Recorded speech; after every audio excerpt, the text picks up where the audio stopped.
everybody, welcome to the newest episode of The Bearded Gamer Show. Now, as always, I'm your host, The Bearded Gamer. I'm a little scraggly right now, I'll get it trimmed up. Chris Arnone. Now, first off, I want to say I got just a little giveaway for you.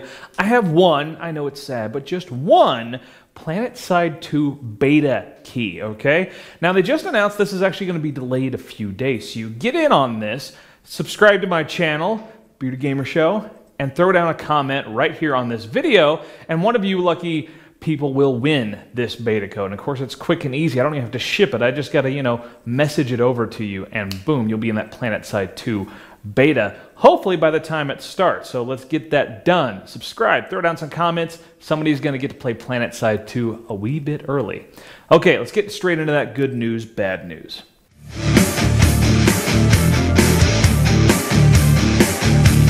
So first up, we got some good news coming down, all right? World of Warcraft Mists of Pandaria does have a release date. It'll be coming to you all September 25th. Okay, now there's the standard physical and digital copies. Both will be available for $39.99. Now, this time around, they're doing something a little different. There's a digital deluxe edition, so non-physical version. This one will run you $59.99. It's going to come with a Kylan flying mount and a Kylan pet, some, of course, StarCraft 2 portraits, and a Diablo 3 sigil and accent. Now, there's still going to be your standard physical collector's edition that everybody's used to getting. That's going to run you $79.99. It's going to have everything the digital deluxe edition has, plus it's going to come with a behind-the-scenes DVD Blu-ray, an art book, a soundtrack, and a mouse pad. So all that's going to be involved with the physical collector's edition. September 25th, you can go and pre-order all that stuff right now. Some bad news. Now, recently it's come out that Irrational Games is hiring someone. I love Irrational. They make BioShock. It's good times. But there's a particular job requirement on this posting that just really rubs me the wrong way. Now, if you watched my show before, I've talked about Metacritic before and how much I despise it, because it's pretty much one guy who weights the votes, and how it's really horrible that all these companies depend so much on that Metacritic score for instance, bonuses for their employees. Well, in this case, the actual requirement is the prospective employee has to have worked on at least one game that has received an 85 or higher on Metacritic. And it's just, this should not be a key industry tool when it's completely dependent upon one guy who weights or unweights various websites based on what he some arbitrary things that he thinks. But I'm not going to get into that rant again. I'm instead just going to hyperlink to the video where I do that particular rant and move on.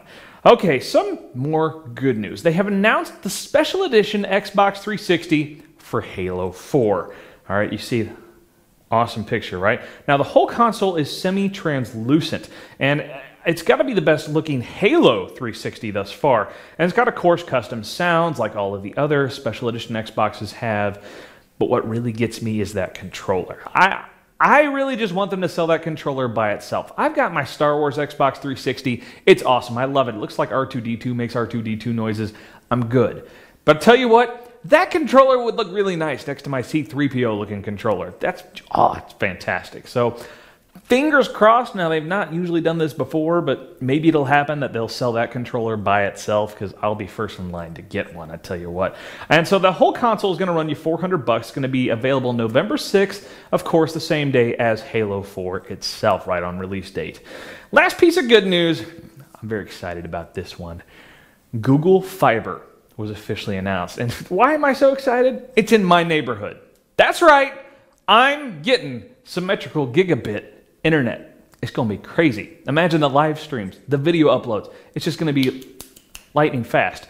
But see, this is a much bigger deal because this is just the beginning. Kansas City is where it's starting, but of course it'll just get bigger from there. It's going to force all of these other providers, or at least that's the idea, whether it be Comcast or AT&T, Verizon, whoever provides your internet, it's going to force the industry to evolve, to get better, to have better technology. And of course, that's a big splash in the video game community where so much of what we do now is online. I mean, always on DRM would be a little bit less of a pain in the butt if we all had gigabit symmetrical internet. I mean, it's crazy. Lag? What lag? Lag goes away. Lag now is only dependent upon, if you're running into other people's servers. We're quickly going to find out what is the download limitations for a lot of other websites very quickly. So it's very exciting stuff, and of course, it means I'll just have to be picking up the live streams more and more. Twitch TV/Bearded Gamer Show. It's good times. All right, enough with the news. Let's get into a controller confessional.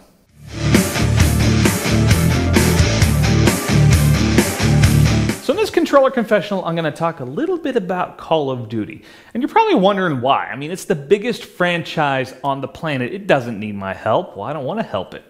I want to beat it. Now, I'm not saying that Call of Duty is a bad game or that it should go away, but I'm simply saying it very much holds a stranglehold on first-person shooters. And I'm going to get a couple particular instances. Now, one is from E3 back in 2011, all right? I went to see the Dead Space 2 preview. Yeah, they were talking about it.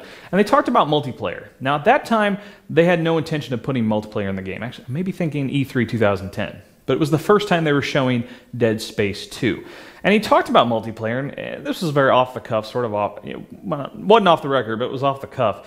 And he said that, when it comes to multiplayer, either you're going to make something that's phenomenal and changes the industry, or people are just going to play it for 5 minutes and go right back to Call of Duty. And it's absolutely true. And of course, the multiplayer that ended up being in Dead Space 2 was obviously just tacked on at the end. They really didn't care about it.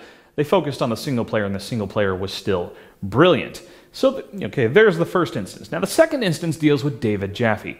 Now, he was talking before Twisted Metal came out, and I'm going to get a specific quote from one of his interviews, where he talks very specifically about Call of Duty's influence on Twisted Metal. And he says, it's hard to make a shooter that's a straight online shooter without building some of that persistence in, and we certainly have done that. Now, he's talking about, of course, Twisted Metal, and that persistence is the more you play the multiplayer, your character levels up, you unlock more weapons, things like that. It's sort of adding these RPG elements into a first-person shooter to keep people playing more and more and more. It's sort of become like you have to have it or people won't want to play. He even said later on Twitter, now I just have to paraphrase, I couldn't find the exact tweet because it was from like a couple years ago, but he said he hated that he was having to add those elements into Twisted Metal, but he absolutely had to do it.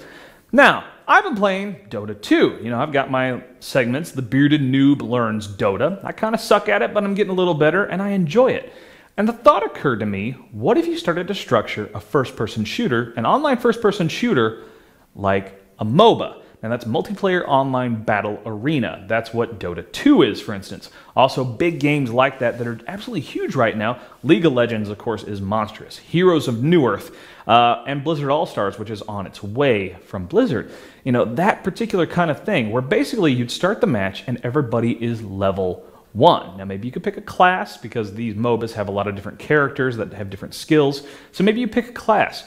Or maybe you pick a certain skill set, however you want to do that. Maybe each skill gets a point value, and you've got a certain number of points you got to add up. So you pick your skills, you go in the way you want to, but you start off level 1. Everybody is level 1.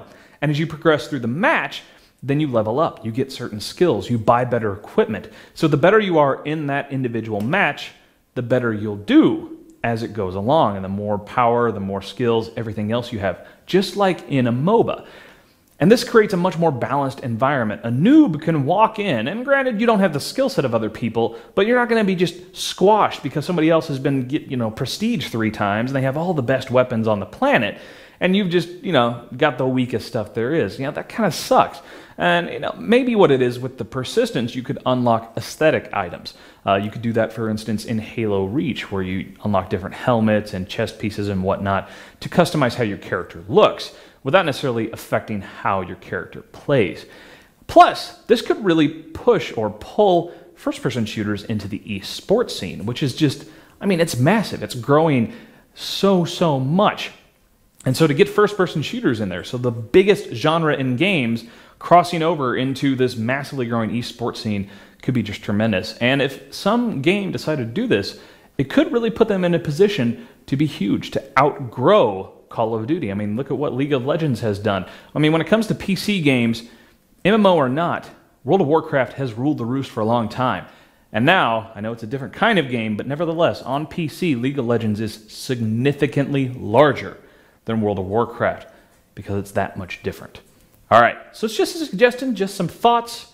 That ends my controller confessional and this video. See you guys next time.